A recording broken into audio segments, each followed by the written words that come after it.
كانت لهم جنات الفردوس نزلا۔ واجب الاحترام بزرگوں، بھائیوں، پردہ نشینوں اور بہنوں، انسان دنیا میں کوئی کاروبار شروع کرتا ہے، کوئی دکان کھولنے کا ارادہ کرتا ہے یا کسی قسم کا کوئی بھی کام شروع کرنے کا ارادہ کرتا ہے تو وہ دائیں بائیں سے تجربہ کار لوگوں سے، بڑی عمر کے لوگوں سے پوچھتا ہے کہ یہ کام میں شروع کرنے جا رہا ہوں، اس میں مجھے کتنا فائدہ ہونے کا چانسز ہیں۔ وہ ماہرین سے پوچھتا ہے جو یہ کاروبار پہلے کر رہے ہیں، ان سے پوچھتا ہے کہ بھائی تمہارا کاروبار کیسا چل رہا ہے، اس میں نفع آنے کے، فائدہ آنے کے کتنے چانسز ہیں۔ اگر اسے تجربہ کار لوگ بتائیں کہ بھائی یہ کاروبار اچھا نہیں چل رہا، اس کاروبار میں فائدے اور نفع کے چانسز بہت کم ہیں یا نقصان کے چانسز زیادہ ہیں، تو ہم ان لوگوں کی بات مان کے کہ جو دنیا کے معاملات میں ماہرین ہیں اور ہم اس کو کاروبار کے لحاظ سے تجربہ کار سمجھتے ہیں، ہم ان کی بات مانتے ہوئے وہ کاروبار چھوڑ دیتے ہیں۔ ہم اس کے علاوہ کوئی اور تلاش کرتے ہیں، ہم اس کے علاوہ کسی اور کاروبار کو شروع کرنے کا ارادہ کرتے ہیں، اس لیے کہ مجھے کسی ماہر نے بتایا ہے، مجھے کسی تجربہ کار نے بتایا ہے کہ یہ کام اگر شروع کرو گے تو تمہیں نقصان ہونے کے چانسز زیادہ ہیں۔ تو ہم کوئی ایسا کاروبار کرتے ہیں کہ جس میں میری نظر میں بھی مجھے فائدہ نظر آئے اور تجربہ کار لوگ بھی مجھے بتائیں کہ اس میں فائدہ آنے کے چانسز، فائدے کے چانسز زیادہ ہیں، تو میں وہ کاروبار شروع کرتا ہوں۔ لیکن دین کے معاملے میں اور عبادات کے معاملے میں چاہے دیندار لوگ، چاہے علماء جو کہ دین کے ماہر ہوتے ہیں، جن کو اللہ تعالیٰ نے دین کا علم دیا ہوتا ہے، وہ ہمیں جتنا مرضی بتاتے رہیں کہ یہ کام اگر کرو گے تو نقصان ہوگا، لیکن ہم وہاں ٹس سے مس نہیں ہوتے۔ وہاں ہم آنکھیں بند کر کے جیسے ہمارے دل میں آتا ہے ہم کرتے چلے جاتے ہیں۔ دنیا کا کاروبار شروع کرنے سے پہلے ہم 100 دفعہ سوچتے ہیں، ہم ماہرین کی رائے لیتے ہیں، ہم اس کے بارے میں کوئی ریسرچ کرتے ہیں، کچھ نہ کچھ پڑھتے ہیں تاکہ ہمارا یہ کاروبار ہمارے لیے نقصان کا باعث نہ ہو بلکہ ہمارے لیے فائدے کا باعث ہو۔ لیکن دین کے معاملے میں کہ جس سے ہماری قیامت کی کامیابی جڑی ہوئی ہے، یہ کاروبار، یہ ہماری دکان، یہ ہمارا بزنس، اس سے صرف ہماری دنیا کی کامیابی جڑی ہے، اس سے صرف زیادہ سے زیادہ ہماری دنیا چمک جائے گی، اس سے ہماری دنیا آسودہ ہو جائے گی، ہم دنیا خوشحالی سے گزار لیں گے۔ تو اپنی دنیا کو چمکانے کے لیے ہم 100 جگہ سے پوچھتے ہیں، ہم بار بار سوچتے ہیں کہ ہم کوئی ایسا قدم نہ اٹھائیں کہ جس سے ہمارا دنیاوی نقصان ہو جائے۔ لیکن دین کے معاملے میں قدم اٹھانے سے پہلے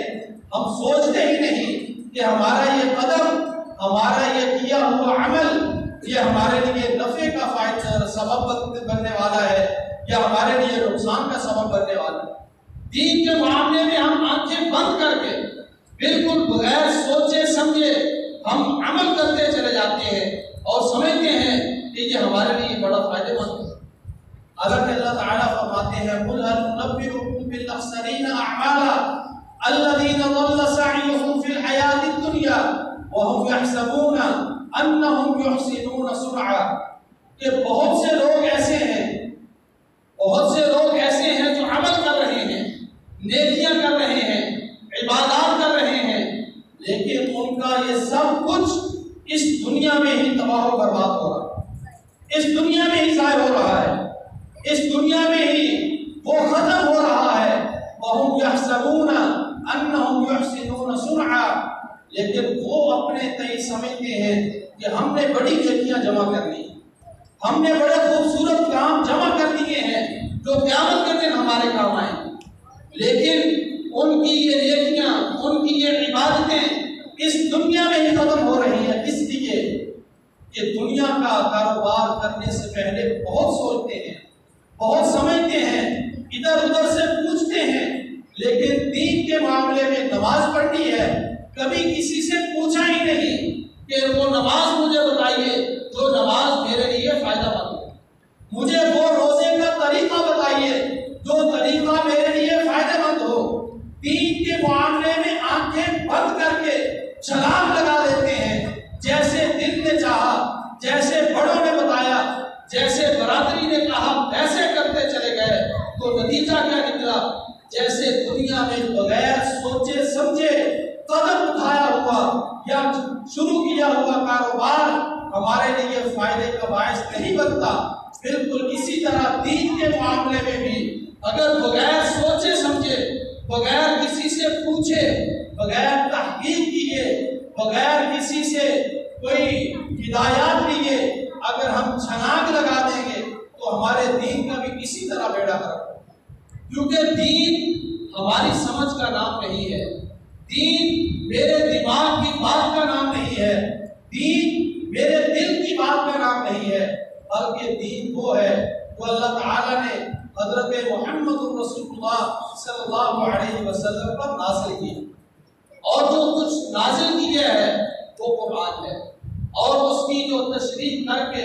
خود امام الانبیاء حضرت محمد رسول اللہ صلی اللہ علیہ وسلم نے ہمیں بتایا ہے وہ حدیث ہے۔ تو اللہ تعالیٰ نے قرآن پاک میں قرآن کو بھی حدیث کہا ہے، یعنی ہمارے ہاں تو یہ ہے کہ محمد رسول اللہ صلی اللہ علیہ وسلم کے فرمان کو ہم حدیث کہتے ہیں اور یہ ٹھیک ہے، لیکن جو قرآن پاک ہے اللہ تعالیٰ نے اس کو بھی حدیث کہا ہے۔ قرآن پاک میں 2-3 جگہ پہ اللہ تعالیٰ نے فرمایا اللہ نزل احسن الحدیث، کہ اللہ تعالیٰ نے تم پر وہ حدیث اتاری ہے جو سب سے بہترین ہے۔ فَبِأَيِّ حَدِيثٍ بَعْدَهُ يُؤْمِنُونَ، یہ اللہ تعالیٰ فرماتے ہیں کہ اس حدیث کے یعنی قرآن پاک کے اتر جانے کے بعد اب کون سی حدیث بچی ہے جس پر یہ ایمان لائے؟ تو یہاں بھی اللہ تعالیٰ نے قرآن پاک کو حدیث کہا ہے، اور خود امام الانبیاء حضرت محمد رسول اللہ صلی اللہ علیہ وسلم ہر خطبہ جمعۃ المبارک میں یہ الفاظ پڑھا کرتے تھے، اما بعد فإن خیر الحدیث کتاب اللہ، اما بعد فإن خیر الحدیث کتاب اللہ، یا لوگو یہ بات سمجھ لو، اس کو پلے باندھ لو کہ سب سے بہترین حدیث اگر کوئی چیز ہے، اگر اس قرآن ارضی پہ بہترین حدیث کا وجود ہے وہ کتاب اللہ ہے، وہ قرآن مجید ہے۔ تو اللہ تعالیٰ نے اور خود امام الانبیاء حضرت محمد رسول اللہ صلی اللہ علیہ وسلم نے قرآن پاک کو حدیث قرار دیا، قرآن پاک کو حدیث کہا ہے، اور آپ صلی اللہ علیہ وسلم کا فرمان وہ تو حدیث ہے، آپ صلی اللہ علیہ وسلم کی سنت، آپ صلی اللہ علیہ وسلم کا عمل وہ تو حدیث ہے ہی، تو قرآن بھی حدیث ہے، محمد رسول اللہ صلی اللہ علیہ وسلم کا فرمان بھی حدیث ہے، آپ صلی اللہ علیہ وسلم کا عمل بھی حدیث ہے، اور ایسا کام بھی حدیث ہے جو آپ صلی اللہ علیہ وسلم نے فرمایا نہیں، آپ صلی اللہ علیہ وسلم نے کیا نہیں، لیکن آپ کے سامنے وہ کام ہوا ہے، لیکن آپ نے اسے پسند کیا، آپ نے اس کا انکار نہیں کیا، آپ نے اس پر خاموشی اختیار کی، تو یہ بھی حدیث ہے۔ گویا کہ جو کچھ اللہ نے آسمان سے اتارا وہ قرآن وہ بھی حدیث، جو آپ صلی اللہ علیہ وسلم نے فرمایا وہ بھی حدیث، اور جو آپ صلی اللہ علیہ وسلم نے پریکٹیکلی عملی طور پر کر کے دکھایا وہ بھی حدیث، اور جو کچھ آپ صلی اللہ علیہ وسلم کی موجودگی میں ہوا اور آپ نے اسے پسند کیا یا آپ نے اس پر انکار نہیں کیا، یہ بھی حدیث ہے۔ تو گویا کہ انسان جب قرآن کو مانتا ہے، جب نبی صلی اللہ علیہ وسلم کے فرمان کو مانتا ہے، جب آپ صلی اللہ علیہ وسلم کے عمل کو اختیار کرتا ہے، گویا کہ وہ حدیث پر عمل کر رہا ہے، قرآن پر عمل کرنے والا وہ بھی حدیث پہ عمل کر رہا ہے۔ نبی صلی اللہ علیہ وسلم کے فرمان پر عمل کرنے والا وہ بھی حدیث کی عمل کر رہا ہے۔ گویا کہ انسان کی جو بھی عبادت ہے، انسان کا روزہ ہو، انسان کی نماز ہو، انسان کا کوئی بھی عمل ہو، وہ نہ قرآن سے باہر جا سکتا ہے، نہ نبی صلی اللہ علیہ وسلم کے فرمان سے باہر جا سکتا ہے۔ اگر وہ قرآن اور حدیث سے باہر جائے گا تو گویا کہ وہ شریعت سے باہر جا رہا ہے۔ ایسا ہی عمل جو قرآن اور حدیث سے باہر نکل کے کیا ہوا ہوگا، وہ عمل اس دنیا میں ضائع ہو جائے گا، وہ عمل اس دنیا میں تباہ و برباد ہو جائے گا، چاہے اس کے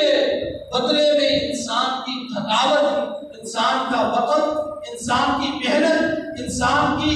مشقت بہت زیادہ کیوں نہ ہو، لیکن اگر وہ حدیث سے باہر ہے، اگر وہ قرآن سے باہر کا عمل ہے تو وہ عمل مردود ہے، اس عمل کی حیثیت ہی کوئی نہیں۔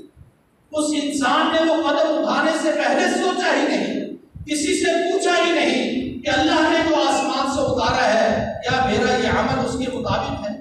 کیا یہ میری نماز اس نماز کے مطابق ہے تو امام الانبیاء حضرت محمد رسول اللہ صلی اللہ علیہ وسلم نے پڑھ کے دکھائی، اپنے صحابہ کو سکھائی، اور صحابہ کرام نے آگے اپنی امت محمدیہ صلی اللہ علیہ وسلم کو سکھائی۔ اگر ہم ایسا سوچے بغیر عمل کریں گے، اگر ہم ایسا سوچے بغیر عبادات بجا لائیں گے تو وہ عبادت بہت بڑی کیوں نہ ہو، اللہ تعالیٰ کے ہاں مچھر کے پر کے برابر حیثیت ہے۔ اللہ تعالیٰ سورۃ الغاشیہ میں، جس کی حضرت محمد رسول اللہ صلی اللہ علیہ وسلم ہر جمعۃ المبارک کی نماز میں تلاوت کیا کرتے ہیں، اس سورت میں اللہ تعالیٰ نے آغاز میں ہی فرما دیا هل أتاك حديث الغاشية وجوه يومئذ خاشعة عاملة ناصبة تصلى نارا حامية۔ اے محمد صلی اللہ علیہ وسلم، آپ کے پاس وہ قیامت کا کچھ منظر ہے؟ کیا آپ نے کبھی قیامت کے بارے میں سوچا؟ کیا آپ کے پاس قیامت کی وہ خبریں ہیں؟ اس منظر کی کبھی آپ نے تصویر کشی کی ہے؟ وہ منظر کیا ہے؟ عاملۃ ناصبہ، قیامت کے دن بہت سے لوگ ایسے آئیں گے جو عمل کر کر کے تھک گئے ہوں گے۔ وجوہ یومئذ خاشعہ عاملۃ ناصبہ، یہ اللہ تعالیٰ قیامت کا ایک منظر پیش کر رہا ہے۔ قیامت کے بہت سے مناظر ہیں، بہت سی اوقاتیاں ہیں، بہت سے مواقع ہیں، اللہ تعالیٰ نے قیامت کے دن کا جگہ جگہ پہ تذکرہ کیا۔ ان مناظر میں سے ایک منظر یہ بھی ہے، وجوہ یومئذ خاشعہ، بہت سے چہرے ایسے آئیں گے جن کی آنکھیں جھکی ہوئی ہوں، جن کی آنکھیں جھکی ہوئی ہوں گی، اور ہم جانتے ہیں آنکھیں کن کی جھکتی ہیں؟ آنکھیں مجرموں کی جھکتی ہیں، آنکھیں چوروں کی جھکتی ہیں، آنکھیں ڈاکوؤں کی اور گناہگاروں کی جھکتی ہیں، جو نیک ہوتے ہیں، جن کا دل صاف ہوتا ہے۔ دنیا میں بھی آج کل چور کو پکڑنے کے لیے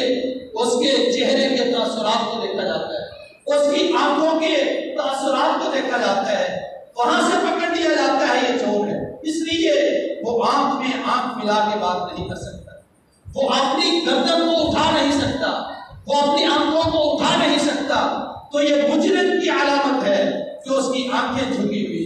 اس کی نظریں جھکی ہوئی ہیں، اس کی گردن جھکی ہوئی ہے۔ اللہ تعالیٰ فرماتے ہیں وجوہ یومئذ خاشعہ، قیامت کا یہ منظر سامنے رکھیے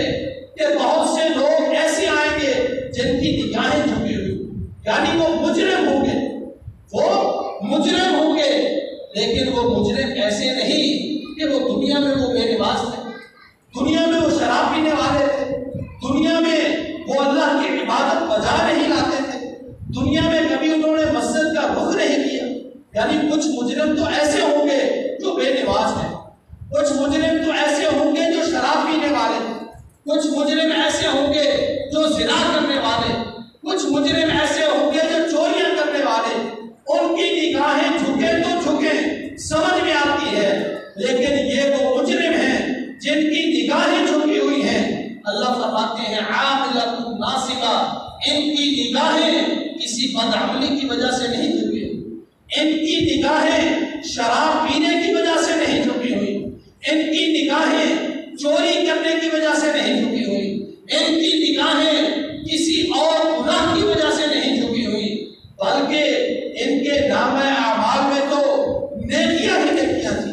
ان کے نام اعمال میں تو نمازیں ہی نمازیں تھیں، ان کے نام اعمال میں تو اعمال کے ڈھیر لگ چکے تھے۔ عاملۃ ناصبہ، کوئی تھوڑی معمولی عبادت نہیں، بلکہ عمل کر کر کے انہوں نے اپنے آپ کو تھکا دیا، عمل کر کر کے انہوں نے اپنے جسم چکنا چور کر دیے، عمل کر کر کے انہوں نے اپنے جسموں کو تھکا ڈالا، پاؤں میں سوزش آ گئی، اور عمل کر کر کے مشقت اٹھا اٹھا کے یہ تھک جانے والے لوگ آج مجرموں کی صورت میں، مجرموں کی کیفیت میں کس لیے کھڑے؟ تصلیٰ نارا حامیہ، اللہ فرماتے ہیں غیر معمولی عبادت کرنے والے، عبادات کے انبار لگانے والے آج جہنم کی آگ کا ایندھن بن رہے ہیں۔ بے نماز جہنم میں جائے تو سمجھ آتی ہے، شرابی جہنم میں جائے تو سمجھ آتی ہے، اور بد عمل بد کردار انسان جہنم میں جائے سمجھ میں آتا ہے کہ اس نے کبھی نماز نہیں پڑھی، جہنم ہی اس کا ٹھکانہ ہوگا۔ وہ انسان زانی تھا، بغیر توبہ کے مر گیا، وہ اس کا جہنم ہی ٹھکانہ بن گیا۔ لیکن ایک انسان غیر معمولی عبادت کرنے والا، 5 نمازوں کی جگہ 6 7 نمازیں، اشراق تہجد سب کچھ پڑھنے والا، اگر یہ جہنم میں جائے، اگر یہ جہنم کا ایندھن بنے، تو انسان سوچتا ہے کہ یہ کس لیے جہنم میں جا رہا؟ اس نے تو نماز بھی پڑھی، اس نے تو تہجد بھی ادا کی، اس نے تو نماز اشراق بھی ادا کی، یہ تو زکات بھی ادا کرنے والا تھا، یہ تو روزے بھی رکھنے والا تھا۔ تصلیٰ نارا حامیہ عاملۃ ناصبہ، اعمال اس قدر ہیں کہ احد پہاڑ جتنے، پہاڑوں سے بھی زیادہ، اور اس قدر عبادتیں ہیں کہ انسان تھک کے چکنا چور ہو گیا، لیکن آج جہنم کی آگ میں جا رہا ہے۔ اس پہ انسان سوچتا ہے، اس پہ انسان اگر اس کا دل و دماغ کام کرتا ہے، اس پہ وہ غور کرتا ہے کہ یہ مجرم کیسا مجرم ہے کہ جس کے نامہ اعمال میں نمازیں بھی ہیں، سب کچھ بھی ہے، آج یہ جہنم کا ایندھن کس لیے بن رہا ہے؟ اس کا جواب میرے بھائیوں یہی ہے کہ اس کی یہ غیر معمولی عبادتیں بغیر سوچے سمجھے، اس کے یہ غیر معمولی نمازیں، اس کے یہ غیر معمولی اعمال، اور اس کی یہ غیر معمولی ریاضتیں نہ قرآن کے مطابق تھیں، نہ نبی صلی اللہ علیہ وسلم کے فرمان کے مطابق تھا، اس کے اپنے بنائے ہوئے طریقے کے مطابق، اس کے اپنے خود ساختہ طریقوں کے مطابق تھی، تو پھر اللہ تعالیٰ کو ان اعمال کی کوئی پرواہ نہیں۔ اللہ تعالیٰ نے تو رزلٹ دیکھنا ہے اس نمونے کے مطابق، جو نمونہ اللہ تعالیٰ نے، جو آئیڈیل ہستی ہمارے لیے اتاری ہے۔ لَقَدْ كَانَ لَكُمْ فِي رَسُولِ اللَّهِ أُسْوَةٌ حَسَنَةٌ، تمہارے لیے نماز میں، عبادات میں، تمام چیزوں میں اگر کوئی آئیڈیل شخصیت ہے تو محمد رسول اللہ صلی اللہ علیہ وسلم۔ آپ کے فرامین ہیں، آپ کے اقوال ہیں، آپ کی احادیث ہیں، آپ کی عملی زندگی ہے، اگر تمہاری عبادتیں اس عملی زندگی سے باہر نکلیں گی، اللہ تعالیٰ منہ پر دے مارے گا۔ یہ امام الانبیاء حضرت محمد رسول اللہ صلی اللہ علیہ وسلم کا فرمان ہے، من عمل عملا لیس علیہ امرنا فہو رد، جو انسان ایسا عمل کرتا ہے جو شریعت سے ملتا نہیں ہے، جس کا شریعت سے کوئی ثبوت نہیں ملتا، یا آپ صلی اللہ علیہ وسلم کی حیات طیبہ سے اس کا کوئی وجود نہیں ملتا، فرمایا فہو رد، وہ عمل بھی مردود ہے اور انسان بھی مردود ہے، وہ عمل انسان کے منہ پر دے مارا جاتا ہے، اللہ تعالیٰ اس عمل کو دنیا میں ہی تباہ و برباد کر دیتے ہیں۔ تصلیٰ نارا حامیہ، تب انسان جہنم کی آگ کا ایندھن بنتا ہے جب وہ عمل ایسا کرتا ہے، تھک جاتا ہے، عمل کر کے مشقت اٹھا کے اپنے جسم کو تھکا دیتا ہے، لیکن لیس علیہ امرنا، وہ عمل ایسا ہوتا ہے جو شریعت سے میل نہیں کھاتا،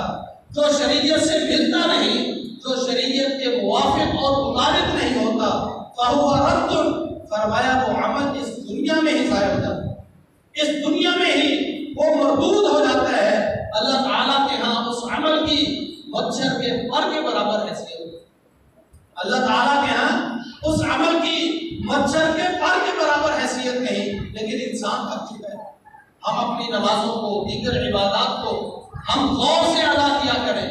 کہ کہیں ہمارا یہ عمل اس دائرے سے باہر تو نہیں نکل رہا جو دائرہ اللہ تعالیٰ نے ہمیں لگا کر دیا ہے۔ وہ دائرہ کیا ہے؟ وہ دائرہ امام الانبیاء حضرت محمد رسول اللہ صلی اللہ علیہ وسلم کا طریقہ، آپ صلی اللہ علیہ وسلم پر گزرنے والی شریعت ہے۔ اگر اس دائرے سے ہم باہر نکلتے ہیں تو ہم آؤٹ ہو جائیں گے، ہم آؤٹ ہو جائیں گے۔ دنیا میں بھی ہم کھیلیں کھیلتے ہیں، کھیل کے لیے ہم ایک باؤنڈریاں لگاتے ہیں، ہم دائرے لگاتے ہیں، اس دائرے سے باہر نکلنے والا انسان ناکام ہو جاتا ہے، اس دائرے سے باہر نکلنے والا انسان آؤٹ ہو جاتا ہے۔ تو اگر ہم اس دائرے سے اپنی عبادات کو باہر نکالیں گے، جو دائرہ اللہ تعالیٰ نے امام الانبیاء حضرت محمد رسول اللہ صلی اللہ علیہ وسلم کی حیات طیبہ اور آپ کی سیرت کی شکل میں لگا رکھا ہے، تو ہمارا وہ عمل مردود ہو جائے۔ اور ہم یہ سمجھتے ہیں کہ ہمارے یہ عمل بڑے نیک ہیں۔ سب سے پہلے قرآن سے پوچھئے، امام الانبیاء حضرت محمد رسول اللہ صلی اللہ علیہ وسلم کے فرمان سے پوچھئے کہ یہ عمل کرنا بھی چاہیے یا نہیں، یہ بات جو میں کہہ رہا ہوں یہ بات بولنی بھی چاہیے یا نہیں۔ ہم کتنے الفاظ ایسے بولتے ہیں جن کے بارے میں مستقل کئی خطبات میں یہ تنبیہ کر چکا ہوں کہ ہمارے بعض بول ایسے ہیں جو کہ نہ قرآن کے مطابق نہ حدیث کے مطابق بلکہ اس کے بالکل مخالف ہیں۔ یہ ابھی محرم کے دن گزرے ہیں، محرم کے دنوں میں یا عام دنوں میں بھی آپ نے یہ عبارت کئی رقصوں کے پیچھے لکھی ہوئی دیکھی ہو، جو نہیں ہے مقدر میں وہ حسین سے مانگ۔ یہ عبارت میں نے خود پڑھی ہے، رقصوں کے پیچھے، گاڑیوں کے پیچھے، محرم کے دنوں میں تو خاص طور پر بہت زیادہ لکھی جاتی ہے کہ جو نہیں ہے مقدر میں وہ حسین سے مانگ۔ اب کیا مطلب ہے کہ جو کچھ اللہ تعالیٰ نے تیرے نصیب میں نہیں لکھا، اللہ تعالیٰ نے کوئی نیکی، کوئی کام، کوئی خیر، کوئی برکت، کوئی نفع، کوئی فائدہ تیرے مقدر میں اگر نہیں بھی لکھا تو حسین سے مانگ لو، تمہیں وہ بھی مل جائے گا تیرے مقدر میں نہیں۔ اگر ایسا عقیدہ رکھ کے انسان، ایسے بول بول کر انسان نمازیں بھی پڑھتا چلا جائے تو پھر اس کی نماز کا فائدہ تو کوئی نہیں، اس کی نماز تو دنیا میں ہی ضائع ہو جائے گی۔ تو اس نے عقیدہ یہ بنا لیا ہے کہ مجھے جو کچھ ملنا ہے وہ حضرت حسین رضی اللہ تعالی عنہ سے ملے، حتیٰ کہ مجھے وہ بھی وہاں سے ملے گا جو میرے مقدر میں اللہ نے نہیں لکھا۔ حالانکہ اللہ تعالیٰ نے واضح فرما دیا، اللہ تعالیٰ نے واضح طور پر فرما دیا ہے یہ حدیث کے مطابق کہ انسان کو پیدا کرنے سے پہلے جب اللہ تعالیٰ نے تقدیریں لکھی تبھی اللہ تعالیٰ نے ہر انسان کے بارے میں یہ لکھ دیا ہے کہ یہ کتنا رزق کھائے گا، کہاں کہاں جائے گا، یہ نیک وقت ہوگا یا بد وقت ہوگا، اور اس کی وفات کس جگہ پہ ہوگی۔ یہ سب کچھ اللہ تعالیٰ نے پہلے سے طے کر دیا۔ اور اگر کوئی مسلمان چاہے وہ اپنے آپ کو سنی کہے، چاہے وہ اپنے آپ کو اہل حدیث کہے، اپنے آپ کو جو بھی نام دے، اگر اس کا عقیدہ یہ ہے کہ جو تیرے مقدر میں نہیں لکھا وہ بھی حسین سے مانگو گے وہ بھی مل جائے گا، تو پھر اس کی وہ عبادتیں، چاہے وہ تہجد گزار ہو، چاہے وہ اشراق پڑھنے والا ہو، چاہے وہ 5 وقت میں پہلی صف کا نمازی ہو، ایسے انسان کی وہ سب نمازیں اس کے منہ پر پہ ماری جائیں گی، اس لیے کہ اس نے عقیدہ وہ اپنا لیا ہے جو عقیدہ ہی شریعت سے ٹکراتا ہے، جو عقیدہ توحید کے مخالف، جو عقیدہ توحید سے ٹکراتا ہے۔ اور یاد رکھیے، کوئی عقیدہ ایسا اپنانا جو عقیدہ توحید پہ ضرب لگاتا ہو، عقیدہ توحید میں رکھنا ڈالتا ہو، ایسا عقیدہ، ایسا بول بولنے کی وجہ سے انسان کی ساری زندگی کی عبادت ضائع ہو جاتی ہے۔ اسی طرح شیخ عبد القادر جیلانی رحمۃ اللہ علیہ کے بارے میں، یا شیخ کن شیئا للہ، یا شیخ شیئن للہ کہا جاتا ہے کہ اے شیخ عبد القادر جیلانی ہمیں ضرورت پڑ گئی ہے، تھوڑا بہت ہمیں اللہ کے لیے مدد کر دو۔ اس سے مانگا جا رہا ہے جو ہزاروں میل دور کسی قبر میں دفن ہے اور جن کے بارے میں اللہ نے اعلان کر دیا ہے کہ آپ قیامت تک انہیں نہیں سنا سکتے، آپ قیامت تک انہیں پکارتے رہیں، وہ تمہاری پکار کو سن نہیں سکتے۔ اب اگر کوئی انسان ایسا عقیدہ رکھ کے ساری زندگی نمازیں پڑھتا رہے، ساری زندگی وہ تہجد پڑھتا رہے، ساری زندگی وہ اسلام پڑھتا رہے، وہ صلاۃ اوابین پڑھتا رہے، وہ حج پہ حج ادا کرتا رہے، وہ زکات بھی ادا کرے، ساری نیکیاں بجا لائے، لیکن اگر اس کا عقیدہ یہ ہے کہ وہ ہزاروں میل دور پڑے ہوئے مٹی کے نیچے پڑے ہوئے شیخ عبد القادر جیلانی رحمۃ اللہ علیہ سے وہ مدد